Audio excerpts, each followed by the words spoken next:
उम्र 18 से कम है, वो जुवेनाइल है, अतः इस कांड में पॉक्सो एक्ट के धाराओं का भी समावेश किया गया। इसमें जब कांड का विश्लेषण किया गया तो ये जानकारी प्राप्त हुई कि 6 तारीख को पीड़िता को हॉस्टल के कमरे से निकाल के डॉक्टर सजानंद के अस्पताल लाया गया था। फिर समुचित इलाज हेतु जो परिजनों के द्वारा ही इनको प्रभात मेमोरियल अस्पताल ले जाया गया। अग्रता अनुसंधान में बात निकल के आई कि जब इनको प्रभात मेमोरियल अस्पताल ले जाया गया तो वहाँ पे ये कोशिश की गई कि पुलिस केस दर्ज ना हो, परंतु प्रभात मेमोरियल के द्वारा 6 तारीख को MLC काटा गया और थाना को इसके बारे में सूचना दी गई।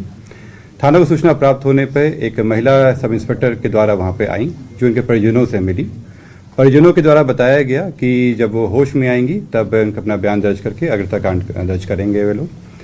महिला सब इंस्पेक्टर के द्वारा वहाँ के परिजनों को नंबर दिया गया अपना कि अगर कुछ भी इसमें कहना चाहते हो तो आप लोग इस नंबर पे कॉल करके बताएं। 9 तारीख को सब इंस्पेक्टर को फ़ोन आता है और वहाँ पे जाके फिर फर्द बयान दर्ज होता है और जैसा बताया गया कि इसमें कांड दर्ज किया जाता है। क्योंकि इसमें जब 6 तारीख को सब इंस्पेक्टर के द्वारा विजिट किया गया था और उसमें जो कदम कुआं थाना में प्रभार में जो चल रहे थे उनको तुरंत इसके बारे में सूचना चित्रकूट नगर थाना प्रभारी को देना चाहिए था और जो चित्रकूट नगर थाना प्रभारी उनको भी इसमें अग्रता कार्रवाई करनी चाहिए थी, इसलिए उन पर अभी अनुशासनिक कार्रवाई की जा रही है। पीड़िता दिनांक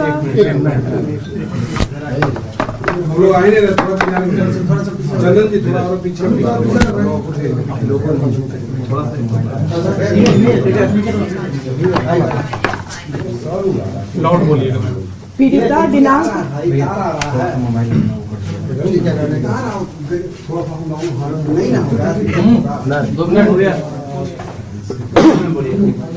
पीड़िता दिनांक 6 जनवरी से लेकर 10 जनवरी तक प्रभात मेमोरियल हॉस्पिटल में इलाजरत रही। अनुसंधान के क्रम में प्रभात मेमोरियल से ट्रीटमेंट एवं डिस्चार्ज रिकॉर्ड को प्राप्त किया गया। प्रभात मेमोरियल द्वारा निर्गत डिस्चार्ज समरी में जो कि लामा है, उनमें निम्नलिखित कारण अंकित किए गए हैं: एलिज्ड case of opioid poisoning, drug induced hepatitis, head injury with severe cerebral edema, refractory septic shock, hypokalemia, hypocalcemia, viral meningitis, hypothyroidism। इलाज के क्रम में ही पीड़िता का यूरिन टेस्ट रिपोर्ट प्राप्त किया गया, जहां ओपिएट एवं benzodiazepine screen urine test positive पाया गया। तत्पश्चात पीड़िता मेदांता अस्पताल में इलाजरत रही, जहां उनकी मृत्यु हो गई।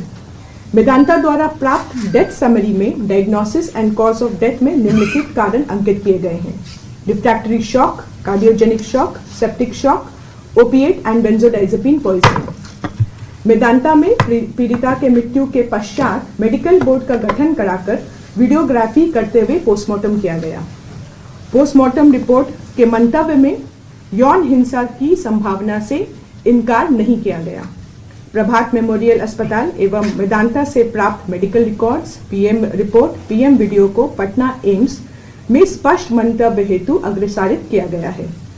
जांच के दौरान विधि विज्ञान प्रयोगशाला में भेजे गए पीड़िता के वस्त्रों में से एक अंतवस्त्र में से वीर होने का प्रमाण मिले हैं, जिसे वैज्ञानिक रूप से FSL के द्वारा DNA सीक्वेंसिंग किया जा रहा है।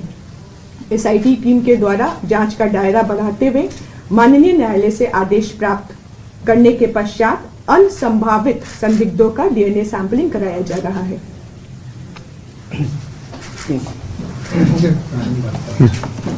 SIT के द्वारा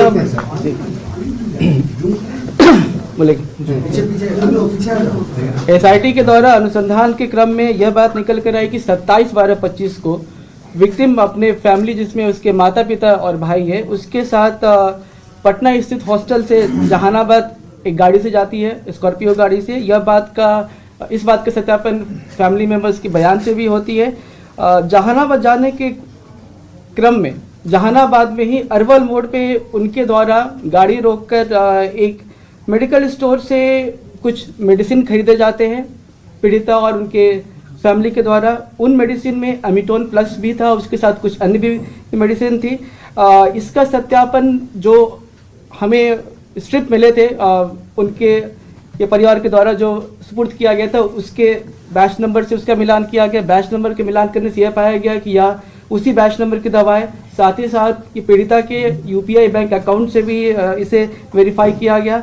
उसके साथ साथ इसका सत्यापन दुकानदार के बयान, साथ साथ फैमिली मेंबर के बयान से भी हुआ है। इससे यह स्पष्ट होता है कि यह मेडिसिन फैमिली के द्वारा उस दिन जहानाबाद अरवल मोड़ के पास एक दुकान से खरीदी गई थी, जो बाद में फैमिली के द्वारा पुलिस को हैंड ओवर किया गया था। साथ ही साथ हमें पीड़िता का मोबाइल मिला था, जिसकी फोरेंसिक जांच कराई गई।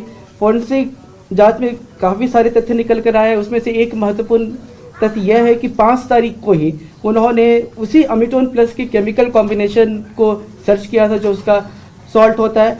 साथ ही साथ ये पूर्व में भी पीड़िता के द्वारा काफ़ी कुछ 24/12 को मोबाइल में सर्च किया गया था, जिसमें कुछ महत्वपूर्ण बातें हैं। Way to buy cyanide poison tablets, sleeping pills इत्यादि इत्यादि। साथ ही साथ हमें अनुसंधान के क्रम में हॉस्टल के रूम से एक पीड़िता की पर्सनल डायरी भी मिली है। डायरी का भी विश्लेषण किया गया है।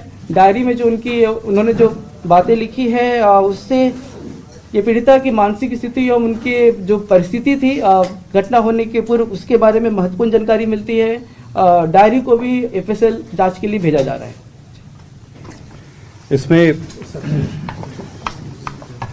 इसमें जो हॉस्टल का जो सीसीटीवी फुटेज है उससे संबंधित डीवीआर को सीज किया गया और डीवीआर का एनालिसिस के लिए एफएसएल में भेजा गया, जहां से एफएसएल के द्वारा कंफर्म कराया गया कि ये जो वीडियो है वो लगातार है और इस वीडियो में कहीं भी किसी तरह का भी छेड़छाड़ नहीं किया गया है। ये वीडियो जो है वो पूरे अलग जगहों का लगाया गया है, जो जितने भी रास्ते हैं सब जगह कवर करता है। इसमें जब देखने से ये पाया गया कि दिनांक 5 तारीख को दोपहर के करीब 3:30 बजे के आसपास पीड़िता हॉस्टल में ही रहने वाली एक अन्य लड़की के साथ हॉस्टल में आती है, स्टेशन से यहाँ पहुँचती है और अपने कमरे में जाती है। कमरे पे जो गेट एंट्री है उस पर फुटेज वगैरह है। इसमें दिखाया जाता है कि वो केवल 2 बार 2-2 मिनट के लिए निकलती हैं, जो बाथरूम जाती हैं और वापस आ जाती हैं, और उसके बाद कंटिन्यूसली जो है वो अपने कमरे में ही रहती हैं। उनको अपने कमरे से न कभी निकलते देखा गया, ना ही किसी अन्य लड़कियों के द्वारा ये सूचित किया गया कि कोई व्यक्ति वहाँ पे आया है। घटनास्थल का वहाँ का जब भौतिक निरीक्षण भी किया गया है तो पाया गया कि ये जो कमरा है वो 3रे फ्लोर पर स्थित है और अंदर में एक छोटी सी खिड़की है जिस पे जाली लगी हुई है और कमरे में आने के लिए केवल एक दरवाज़ा है जो सामने कॉरिडोर से आता है, जिस पे सीसीटीवी आच्छादित है। इसमें जब आगे एनालिसिस किया गया तो देखा गया कि 6 तारीख को सुबह में करीब 9 बजे के आसपास हॉस्टल की वार्डन जो आती हैं वो पीड़िता को नाश्ता करने के लिए जगाती हैं, परंतु वह अंदर से कोई जवाब नहीं आता है। पुनः दोपहर में 3:50 बजे लंच के लिए जब नहीं आती हैं तब वार्डन के द्वारा वहाँ पे अन्य लड़कियों को जमा किया जाता है और जिनके द्वारा नाम लेकर वहाँ के दरवाज़ा खोलने की कोशिश की जाती है। वहाँ के बगल के गार्ड के मदद के द्वारा दरवाज़ा तोड़ा जाता है और तोड़ के उनको निकाला जाता है। इसमें जब इसके पहले के में देखा गया तो पाया गया कि जो पीड़िता हैं वो 5 तारीख को दोपहर के 3:05 पे पटना जंक्शन पे पहुंचती हैं और पटना जंक्शन पर जिस ट्रेन से आती हैं उस ट्रेन का उन्होंने एनालिसिस किए। जब ये जंक्शन से उतरते हुए इनका वीडियो फुटेज अवेलेबल है और जब ये आती हैं तो फिर ये ऑटो रिक्शा में बैठती हैं। उसमें इसी हॉस्टल में रहने वाली एक अन्य लड़की भी इसमें रहती है और उनका भी बयान लिया गया है और जो टेम्पो चालक है उनका भी बयान लिया गया है और इन लोगों को साथ में आते हुए देखा गया। जो जिस ट्रेन से वो यहाँ आई थी उस ट्रेन का भी जांच किया गया और पीड़िता के जो परिवारजनों के बयान और वैज्ञानिक अनुसंधान से ये पाया गया कि 5 तारीख को दोपहर 12:38 पे पीड़िता जहानाबाद में थी और इसके पूर्व 27 से लेकर 5 तारीख तक पीड़िता जहानाबाद में ही रह रही थी। जो भी तथ्य जो आपके सामने रखे हैं उससे वह अनुसंधान में प्रगति करते हुए एसआईटी के द्वारा जांच का दायरा बढ़ाते हुए जहानाबाद में जो परिस्थितियां रही उसके बारे में अग्रतर जांच की जा रही थी और जो डीएनए सैंपलिंग हेतु जो अन्य संभावित संदिग्ध हो सकते हैं उनका वैज्ञानिक अनुसंधान के थ्रू और जो मानवीय इंटेलिजेंस है उसके माध्यम से वहां पर अनुसंधान किया जा रहा था। इसी क्रम में जो मृतका के जो परिजनों के द्वारा दिनांक 24 जनवरी को माननीय उच्च न्यायालय पटना में इस कांड के जो न्यायिक अथवा सीबीआई से जांच कराने हेतु याचिका दायर की गई, जिसका बिहार सरकार ने संज्ञान लेते हुए और इस कांड के जो अग्रतर अनुसंधान हेतु सीबीआई को संस्तुति भेज दी है। इस संबंध में आप लोगों को एक आवश्यक जानकारी देना है।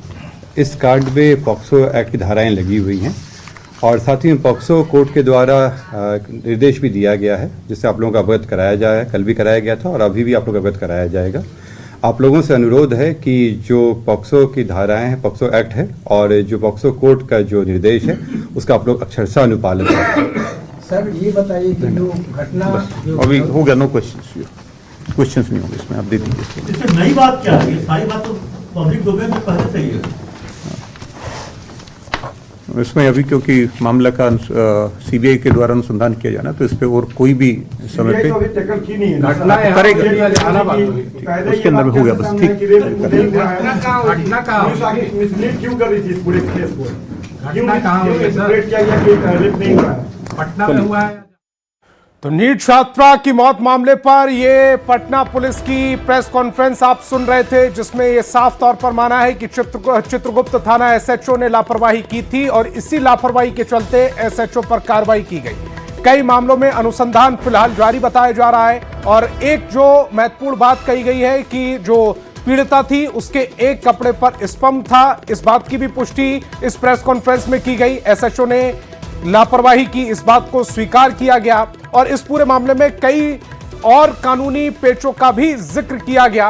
अब सवाल यह उठ रहा है कि संवेदना का मामला चूंकि सीबीआई तक सौंप दिया गया है, परिजनों को लेकर भी कई बातें इस प्रेस कॉन्फ्रेंस में की गई और परिजनों की मांग पर यह मामला सीबीआई तक पहुंचा है। इस वीडियो जो इस समय आपकी टेलीविजन स्क्रीन पर चल रहा है, इसका भी जिक्र इस प्रेस कॉन्फ्रेंस में किया गया। ये 6 तारीख यानी कि 6 जनवरी का ये वीडियो था।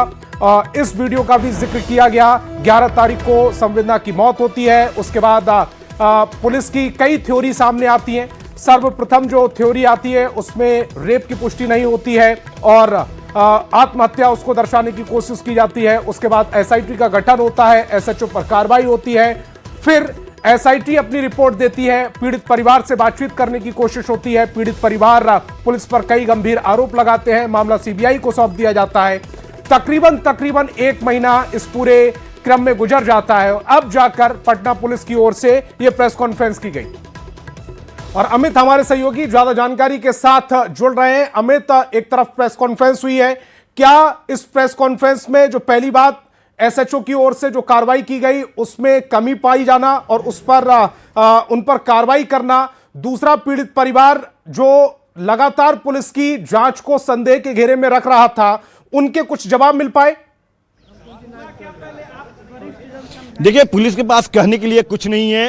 अपनी कह सकते हैं कि जो इन्होंने पूरे केस को जिस तरह से मिसलीड किया उस पर इनके पास कोई जवाब नहीं है। यही वजह है कि प्रेस कॉन्फ्रेंस बुलाई गई और रटा रटाया जो बयान है, सरकारी बयान जो अब तक हम लोगों ने खबरों में चलाया अपने आधिकारिक सोर्सेज के जरिए, उन्हीं बातों को दोहराया। जब सवाल लेने की बारी आई तो आईजी से लेकर के एसएसपी, सिटी एसपी, एएसपी, यहाँ तक कि जो एसआईटी के चीफ हैं, ये तमाम लोग जो हैं वो उठ कर के चलते बने। इन लोगों के पास कहने के लिए, बताने के लिए कोई बात नहीं है। जो बातें पहले से चली आ रही है उन्हीं बातों को दोहराया है। यहाँ तक कि हाँ, इसमें एक महत्वपूर्ण बात यह है कि ऑन द रिकॉर्ड इन्होंने माना कि चित्रगुप्त नगर की जो एसएचओ हैं उनके तरफ से लापरवाही की गई और उस कारण से उनके विरुद्ध जो है वो एक्शन लिया गया। लेकिन सवाल यह है कि खुद एसएसपी जो है उन्होंने ऑन कैमरा कहा था रेप नहीं हुआ, जिम्मेवारी से भाग रहे हैं, चाहे वो एसएसपी हो, आईजी हो, एएसपी हो, सिटी एसपी हो, सभी जो है अपनी जिम्मेवारी से भाग रहे हैं। पहले भी इन लोगों ने केस को मिसलीड किया, मीडिया को भटकाया,